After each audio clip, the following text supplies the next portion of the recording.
Shalom, welcome back to God's Word. Kali ini saya akan mengkhotbahkan mengenai unity in friendship, yaitu adalah persatuan di dalam persahabatan yang utamanya di dalam Tuhan. Dan di sini kita akan melihat bagaimana sih persatuan dalam Tuhan itu, dan kita akan buka ayatnya sama-sama. Kita akan buka sama-sama ayatnya di Matius pasal yang ke-18 ayat yang ke-20. Ini adalah mengenai ayat atau pasal yang sangat terkenal, banyak yang tahu, tapi sedikit yang bisa memaknai isi dalam Alkitab ayat yang ini. Di sini saya akan bacakan mengenai ayat yang 20.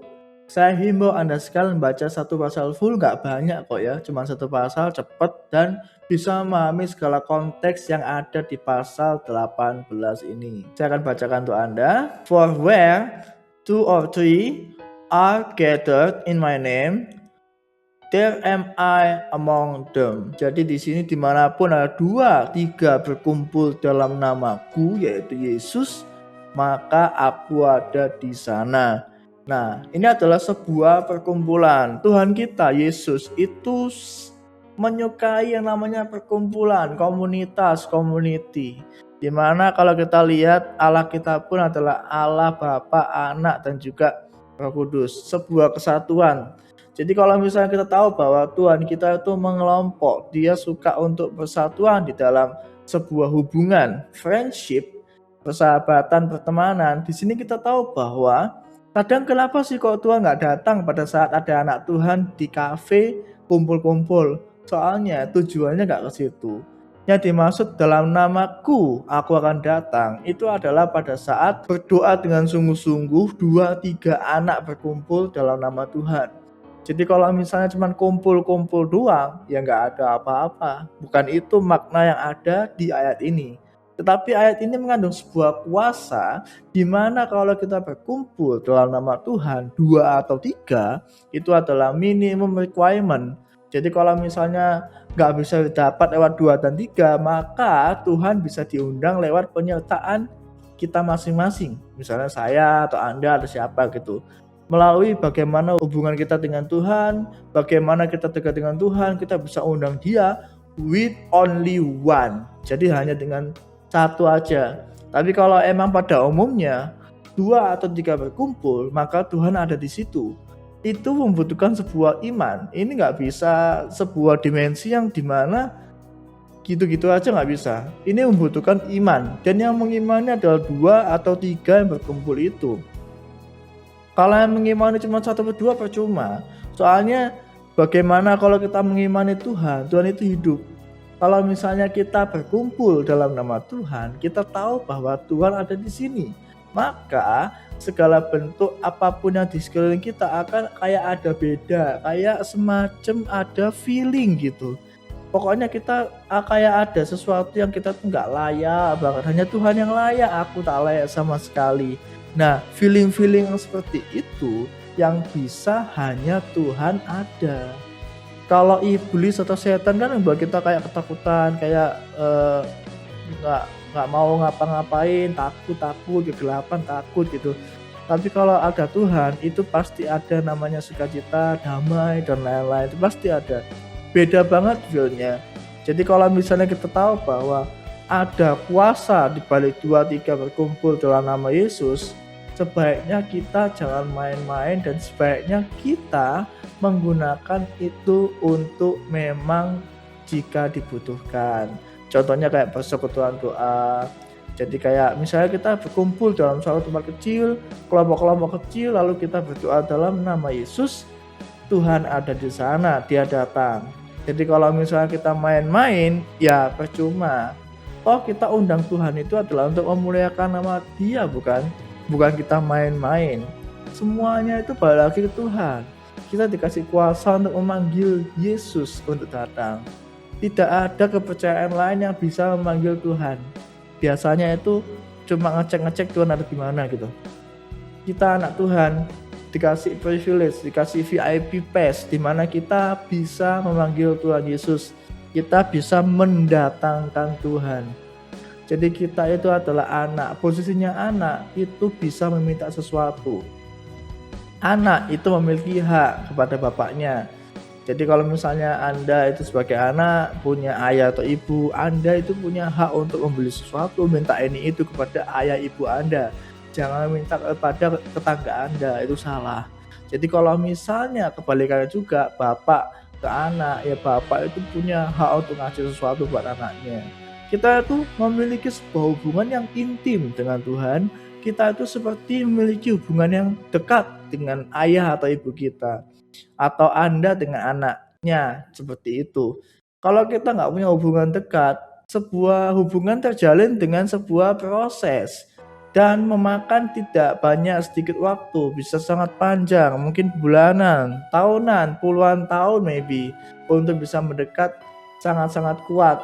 Tapi kalau misalnya kita nggak mau menjalin hubungan itu, bagaimana sebuah hubungan bisa dijalin dengan kuat? Ngomong aja nggak pernah, kalau dalam konteks ini berdoa aja nggak pernah, baca Alkitab nggak mau, apalagi memuji nama Tuhan katanya malu nggak bisa nyanyi. What the hell man? Memuji Tuhan tuh bukan masalah kita itu nyanyi dengan tidak false atau gimana.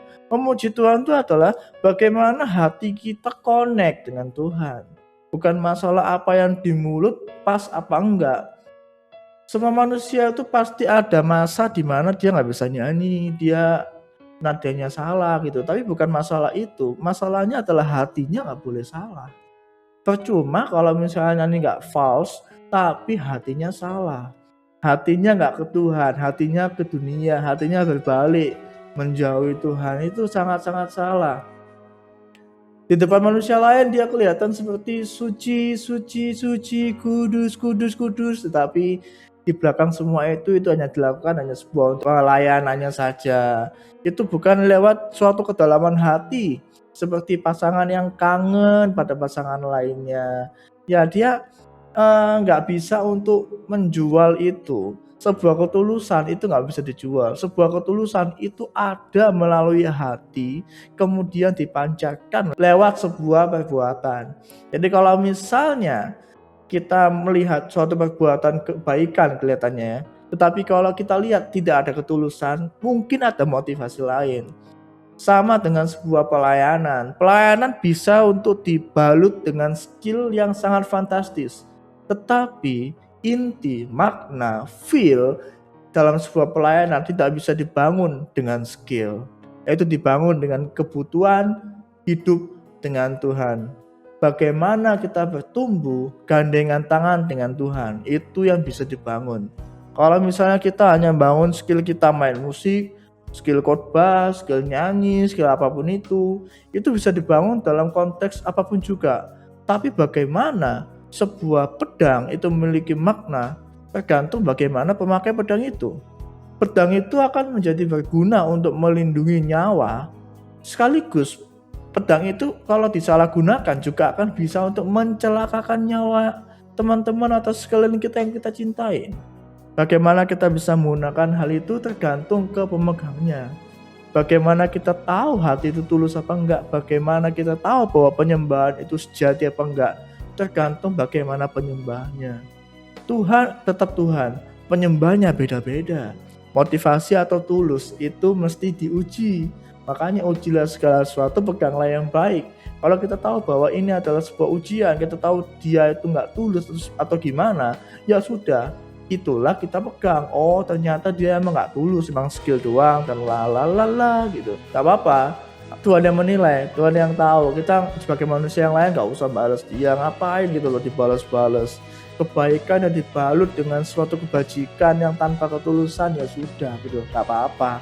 Banyak sekali kok manusia kayak gitu, pengennya dianggap yang baik. Soalnya di dunia yang saat ini, apa yang kelihatan itu kelihatan di medsos. Jadi kayak media sosial, IG, Facebook atau sebagainya itu digunakan untuk dia tuh menyombongkan kebaikan.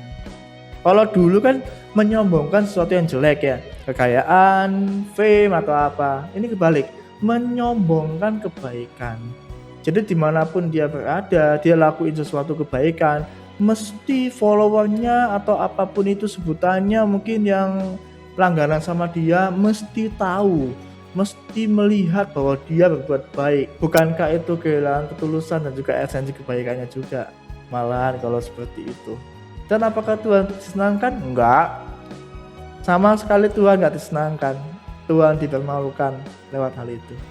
Oke, jadi sekilas dulu mengenai God's Word kali ini. Betul-betul di mana Tuhan itu ngomong banyak hal, utamanya dalam sebuah persatuan, dalam sebuah friendship ya. Itu adalah sesuatu yang sangat-sangat kita lakukan. Manusia sebagai makhluk sosial. Tetapi konteksnya kadang-kadang kita nggak mengerti mengapa kita lakuin semua itu. Mengapa kita berteman, mengapa kita bersahabat. Kadang-kadang hanya untuk kelebihan benefit tertentu. Dan habis ini saya akan doa mengenai Anda semuanya yang mungkin kesulitan dalam sebuah hubungan, utamanya hubungan dengan Tuhan. Dulunya Anda itu baik, dulunya Anda dekat dengan Tuhan, tapi Anda sudah menjauh. Kali ini saya akan mendoakan Anda untuk bisa lebih dekat lagi kembali, apapun kesalahanmu atau dosa-dosamu itu. Ya doa yuk. Ya Tuhan Yesus, hamba berdoa Tuhan Yesus buat anak-anak yang menonton hingga saat ini Tuhan. Hamba minta Tuhan Yesus Engkau kasih sebuah pengembalian hati yang tersakiti, yang telah pecah, hati yang lama, yang udah gak panas lagi. Engkau akan buat hangat lagi di dalam nama Yesus. Segala hubungan yang tidak sama lagi akan menjadi lebih pulih lagi di dalam nama Yesus. Hamba minta Tuhan, apapun itu, entah itu kesalahan, dosa masa lalu, Engkau ampuni Tuhan. Saat ini juga anakmu akan kembali lagi seperti si bungsu kembali ke bapaknya. Now in Jesus name, hamba minta Tuhan kuasa untuk memaafkan lebih lagi bagi yang gak bisa mengampuni. Bagi yang gak bisa minta maaf, Engkau akan bisa mudah untuk minta maaf dan say thank you. Saat ini juga Engkau akan diberkahi semua itu di dalam nama Yesus. Thank you Tuhan, thank you Jesus, dalam nama Yesus, haleluya, amin. Ya, pastinya khotbah kayak gini membukakan hati, mencelikkan mata, dan akan membuat makna hidup Anda semakin kelihatan. Sekilas mengenai God's Word episode kali ini, kita ketemu lagi di next episode. God bless you dan bye-bye.